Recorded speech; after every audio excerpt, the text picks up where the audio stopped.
My name is Jibril Abubakar. You are live on Campus Tutorial TV. In today's edition, I want to be talking on one important topic, which is the Ottoman Empire from 18th to 19th century. The history of Ottoman Empire and the major historical development that occurred within the Ottoman Empire region in the period 18th to 19th century. The major theme in the Ottoman Empire throughout history from 18th to 19th century, it is actually a series of internal change and transformation that took place within the Ottoman Empire region as a result of a number of problems, development that is new to the empire. But before I go deep into my explanation, it is essentially important to give a clarification on what or where we refer to as the Ottoman Empire. Ottoman Empire, when we say Ottoman Empire, it's actually referring to an area that cut across from the Eastern Mediterranean, that is comprising countries like Turkey, Iran, Afghanistan, then move southward to the Arabian Sea, encompassing the Arabian Peninsula with Iraq in inclusion, then westward to Yemen, then eventually northward to Egypt, moving back to the Eastern Mediterranean itself. The area or countries, vicinities, or communities within the confine of this geographical map, that is from Eastern Mediterranean Sea to the north parts of Africa, like Egypt, Tunisia, among others, then move back to the Mediterranean itself. That is where we refer to as the Middle Eastern region. It attracts so many definitions, interpretation by different scholars, but just in a nutshell, an area within this confine is where we refer to as Ottoman Empire or the Middle Eastern region is located. But one interesting thing for you to understand is the Ottoman Empire encompasses a very large area of land because it's more than the Middle Eastern region itself. Ottoman Empire incorporates the Middle Eastern region, part of Asia, part of Europe, and part of Africa. Therefore, the Ottoman Empire is much more larger than the Middle Eastern region itself. It is strategically situated in a strategic position which touches virtually all parts of continents of the world as a whole. Ottoman Empire exists and reached its peak of flourish and development for more than 400 years. It was said to have flourished from 13th up to 17th centuries, recording success and victory over any other country in the world. In those days, Europe was under deck. Europe was on their knee, afraid of the Ottoman Empire due to their strong military might, economic development, strong political system of administration of the empire. In a period before 18th to 19th century, the empire recorded victory over so many countries in the world. It was the empire, according to historians, assumed a considerable power and aiming to conquer virtually all over the world, but it was eventually halted by the activities of the Europeans. As I said earlier on, the Ottoman Empire region from 18th to 19th century experienced a series of internal changes and transformation as a result of one single most important challenge that faced the Ottoman Empire in our period of study, and that was the enormous and massive exertion of the Europeans' influence, power, control, and dominance over the Ottoman Empire.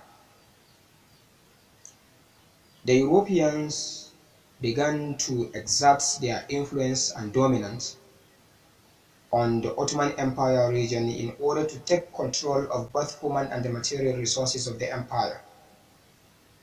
In those days, the empire itself has already begun to experience an internal problems, which those internal problems began to threaten the Ottoman Empire authority and power in the country as a whole. So the Ottoman sultans, in reaction to resist against the increasing power of the European influence facing or upon the empire, the sultans of the Ottoman Empire began to look for a way to resist against through reforming the state institutions that were already beginning to experience weakness and paralysis. The reaction against the European influence, exertion of their influence on the Ottoman Empire, is what is known as Reformation movement. Therefore, the empire in 18th-19th century embarked on a Reformation movement in order to reform most especially the military institutions, coupled with other state institutions like the economic institution, the educational institutions, in order to fight against the Europeans, to revive their success and glory as they were known of. One of the most important things to understand is that the most central important internal institutions of the Ottoman Empire that was responsible in the expansion of the empire and their development was Janissaries, was a military institution known as Janissaries. Janissary was a strong military institution capable of defending the territorial integrity of the Ottoman Empire. Before 18th to 19th century, Ottoman Empire put fear and terror in the mind of the Europeans and any other countries in the world.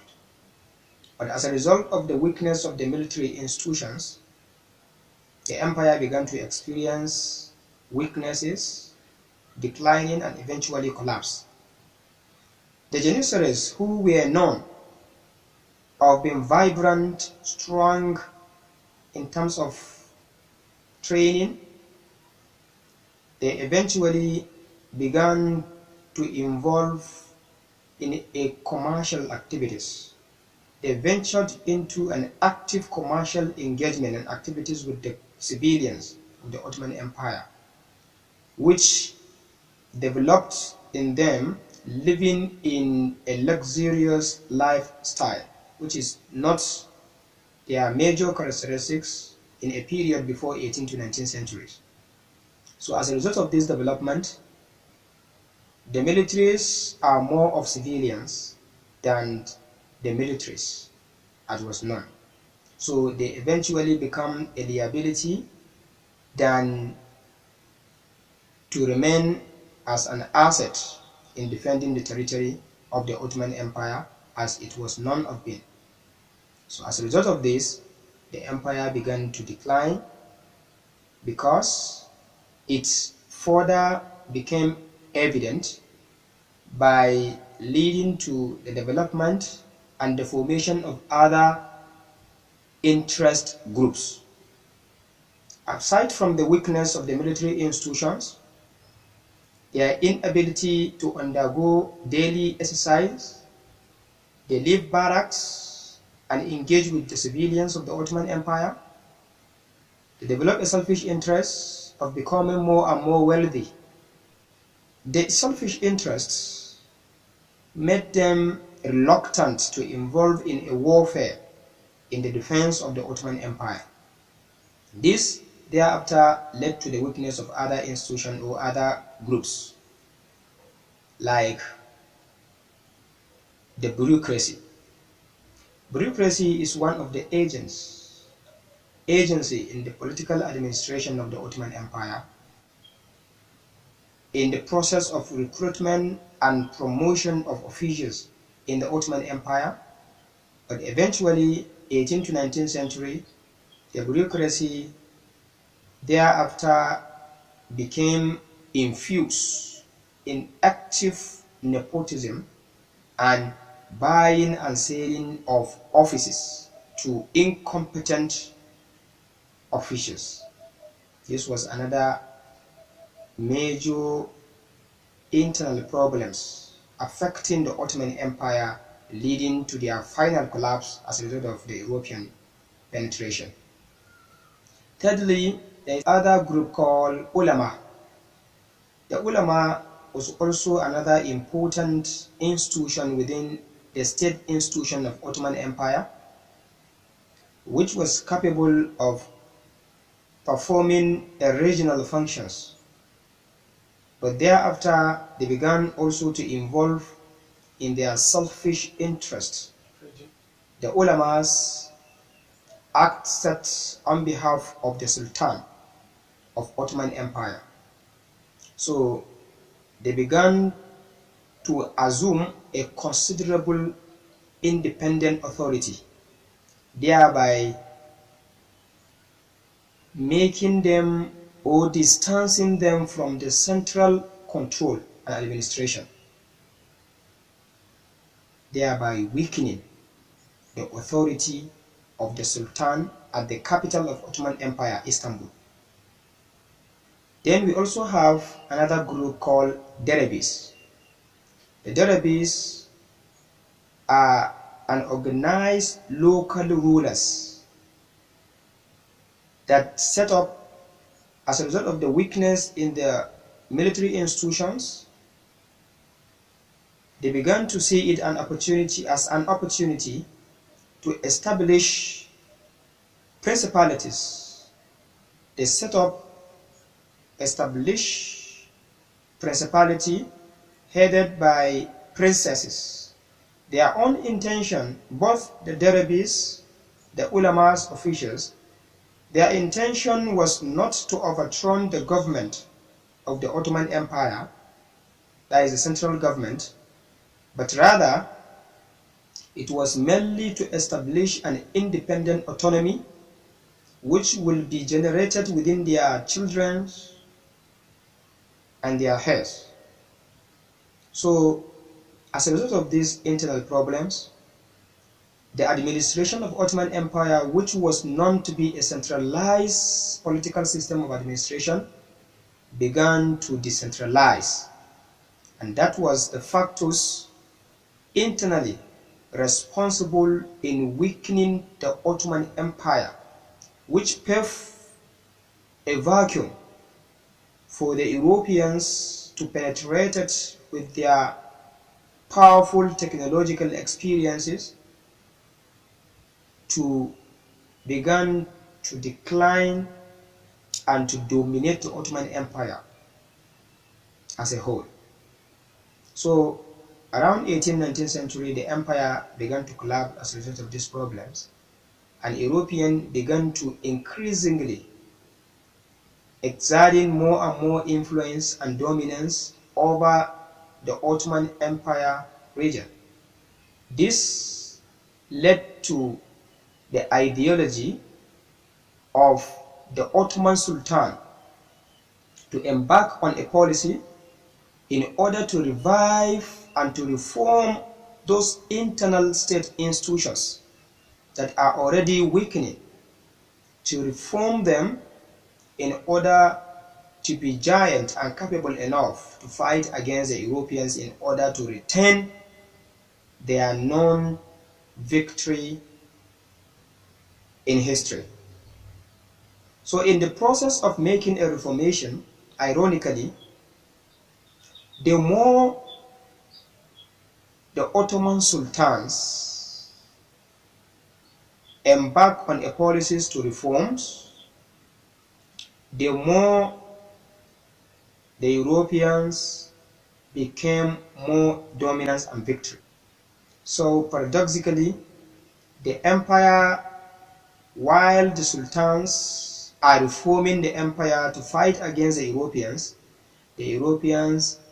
gain more and more power over the Ottoman Empire. So 18th, 19th century was internal problems and reformation activities in the Ottoman Empire against the Europeans' power and dominations.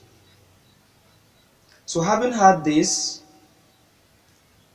the leaders of Ottoman Empire began to make their way in producing or making a reforms of the military institutions as well as the economic institutions.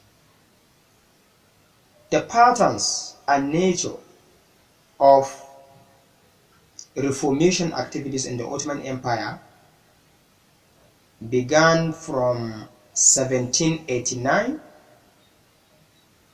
to 1849 by three prominent rulers of Ottoman Empire, that is Muhammad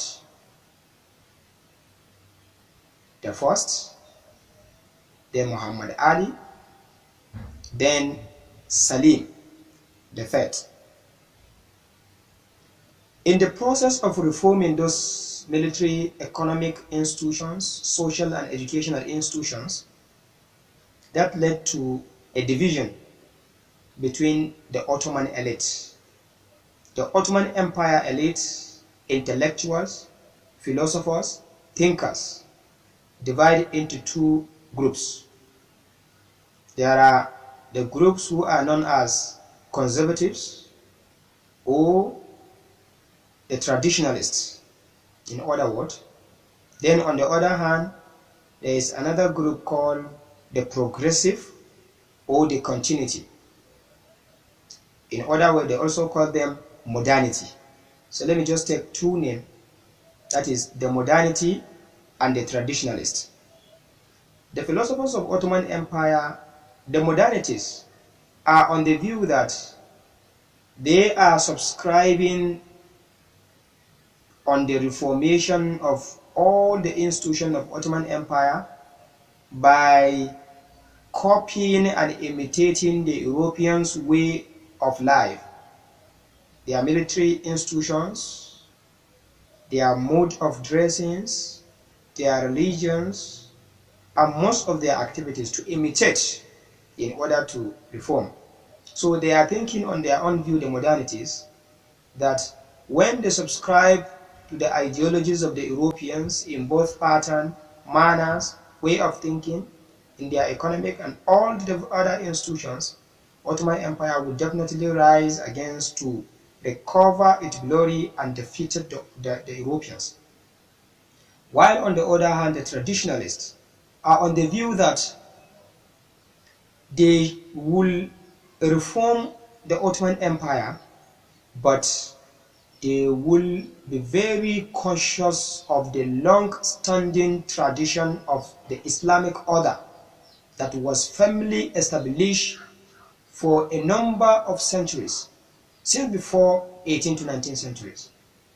This has created a serious headache among the Ottoman elite in their effort to resist against the Europeans' power and dominations. So upon seeing this development, the Europeans intentionally began to instigate war over the Ottoman Empire and began to capture territory after territory of the Ottoman Empire. For example, we have the major European powers like the Russian and the Austria. These are the most two important European countries that exert more influence on the Ottoman Empire than any other European countries in this period of study, which is 18th to 19th century. So as a result of this, that process of reforming the Ottoman Empire continued persistently without yielding positive results. Therefore, while the reformation is going on, the empire is collapsing more and more because the Europeans are getting more and more power, more and more dominance in an increasing frequency over the Ottoman Empire. Salim Muhammad, let me just take Salim as a leader. Salim was one of the strong Sultan ruler who emerged in the Ottoman Empire in order to reform the political, military, and the economic institutions in order to achieve their goal in fighting against the European influence in order to retain their own non-victory in history. So as a result of this, Salim the First introduced quite a number of reforms, some of which are he make a move, a very solid step in reforming the Janissaries, which is the strong military institutions of the empire, by rebuilding their barracks, buying and purchasing a large number of arsenals, weapons from the European countries into the Ottoman Empire.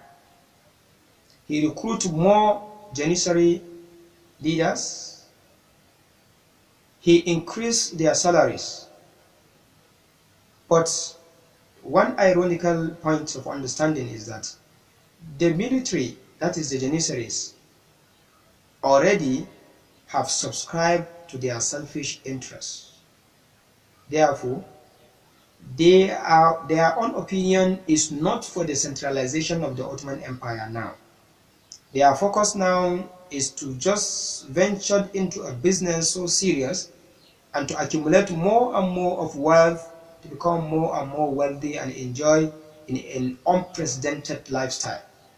So the reforms under the leadership of Salim I is not yielding a positive result.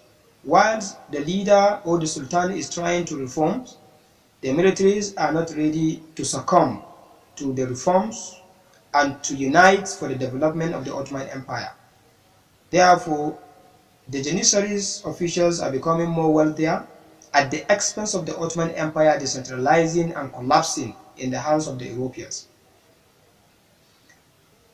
With this reformation undergoing by Salim I, who subscribed to the ideology and the principles of administration of his successors, called Suleiman the Magnificent, He is a leader on the part of conservatives, which he subscribed to the ideas of traditionalists. So he began to recruit more and more of Europeans into the Ottoman Empire to train his soldiers. Again, he established an embassy in the European countries where there is a set of people called the dragomas, who interpret so many languages of the Europeans, including French among others. So at this level, due to the lengthy nature of the course itself, the Ottoman Empire region, it is very important for me to stop at this juncture here, and as such, I urge you to look forward to the subsequent lecture, which is going to be in continuation of the Ottoman Empire, because as I said earlier on, is a very lengthy topic, which I, to the best of my ability, to try to summarize it for you to understand, so that at the end of the lecture, we'll be able to outline some certain questions and we'll address the questions. So the primary objectives is for you to understand the historical trend first, then eventually we will conclude by answering questions as expected. So I'm going to stop at this juncture. I urge you to continue to subscribe and to follow us in the same channel, which is the Campus Tutorial TV, and to subscribe as well. Thank you for listening.